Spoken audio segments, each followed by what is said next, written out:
It was about noon. The gong and the bells announced the worship and offering in the various temples. The Brahmins, the Vaishnavas, and the beggars went to the guest house to have their midday meal. The devotees of the Master were also to partake of the sacred offerings. He asked them to go to the guest house. To Narendra he said, "Won't you take your meal in my room?" "All right. Narendra and I will eat here." Bhavanath, Baburam, M. and the other devotees went to the guest house. After his meal, Sri Ramakrishna rested a few minutes. The devotees were on the veranda, engaged in light conversation. He soon joined them and was happy in their company. It was about 2 o'clock. All were still sitting on the veranda, when suddenly Bhavanath appeared in the garb of a brahmachari, dressed in an ochre cloth, kamandalu in hand, his face beaming with smiles. Master, with a smile. That is his inner feeling. Therefore he has dressed himself as a brahmachari. Narendra. He has put on the garb of a brahmachari. Let me put on the garb of a tantric worshipper.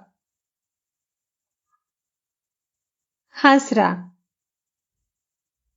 Then you will have to follow the tantric rituals with women, wine, and so on. Sri Ramakrishna did not encourage the conversation. Indeed, he made fun of it. Suddenly, the Master began to dance in an ecstatic mood. He sang, "Mother, thou canst not trick me any more, for I have seen thy crimson lotus feet."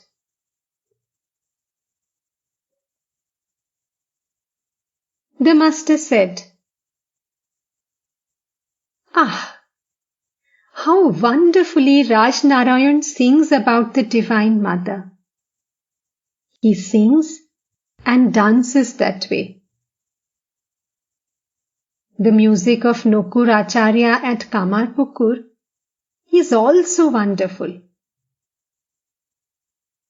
Ah, how beautiful his singing and dancing are. A sadhu was staying at the Panchavati, but he was a hot-tempered man. He scolded and cursed everyone. He came to the Master's room wearing wooden sandals and asked the Master, "Can I get a fire here?" Sri Ramakrishna saluted him and stood with folded hands as long as he remained in the room. When he had left, Bhavanath said to the Master with a laugh, "What great respect you showed the sadhu." Master, smiling, "You see, he too is Narayan, though full of tamas. This is the way one should please people who have an excess of tamas. Besides, he is a sadhu."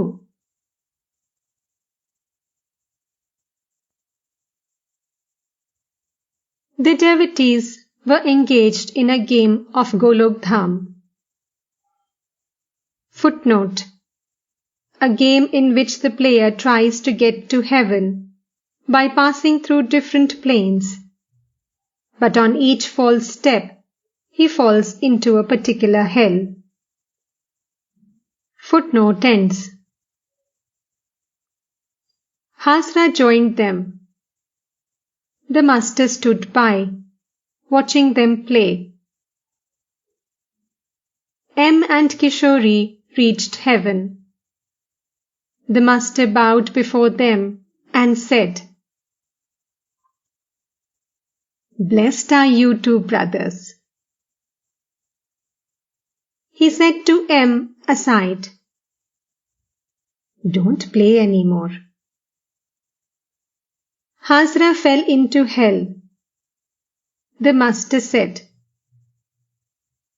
"What's the matter with Hasra?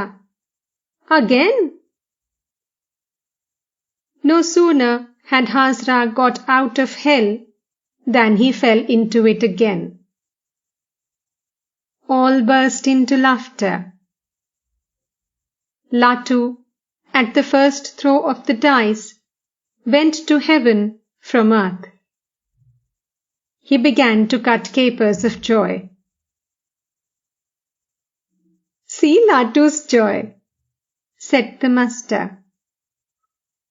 He would have been terribly sad if he hadn't achieved this. Aside to the devotees. This too has a meaning. Hasra is so vain that he thinks he will triumph over all even in this game. This is the law of God, that he never humiliates a righteous person. Such a man is victorious everywhere.